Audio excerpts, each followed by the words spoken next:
In this video, I'll show you how to solve the ALEKS problem called writing a chemical formula given a molecular model. So this problem, I think the biggest trick associated with this problem is getting the molecular formula written in the correct order, getting all of the elements written down in the correct order.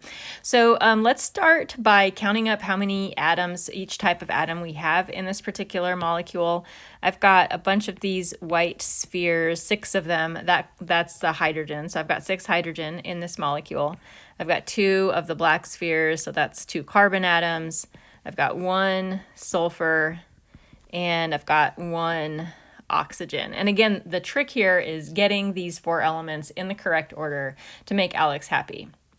So it is handy to have a periodic table close by when you're working on this problem, because when we're putting elements into a molecular formula, for the most part, we put them in order as you go across the periodic table from left to right. But there are a couple of exceptions to that.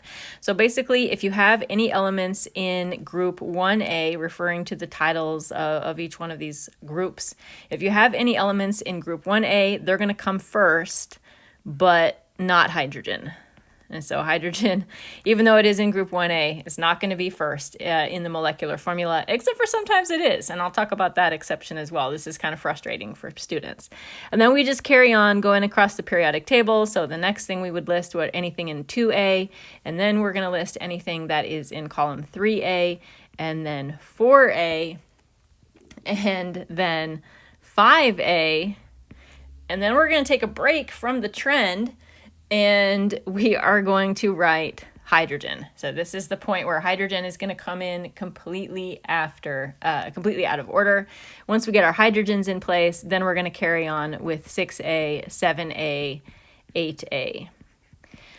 So there's that. And I will talk about the times when hydrogen would come first. I'm not going to talk about that yet.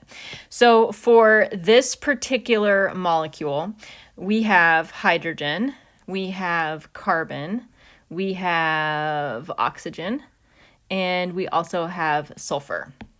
Putting these elements in order, following this rule, 1A, not hydrogen, so we're not going to write that down yet. We have nothing in 2A or 3A.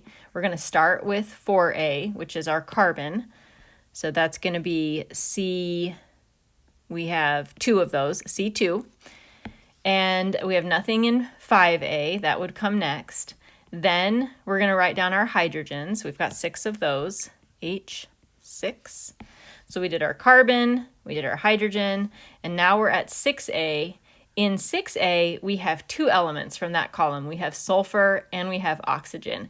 If you have 2 elements from the same column, you are going to write the lower one first and the higher one second. So let's kind of make a note of that. If you have 2 atoms from the same column,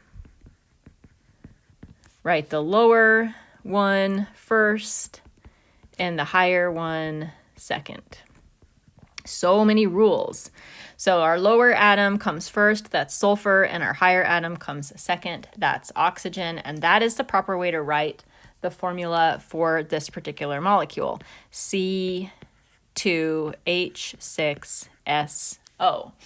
Now, as I said, there are going to be some situations where hydrogen does actually come first in the molecule's name, and that would be, we're going to make that as an exception over here, if you only have hydrogen with something from 6A and or 7A,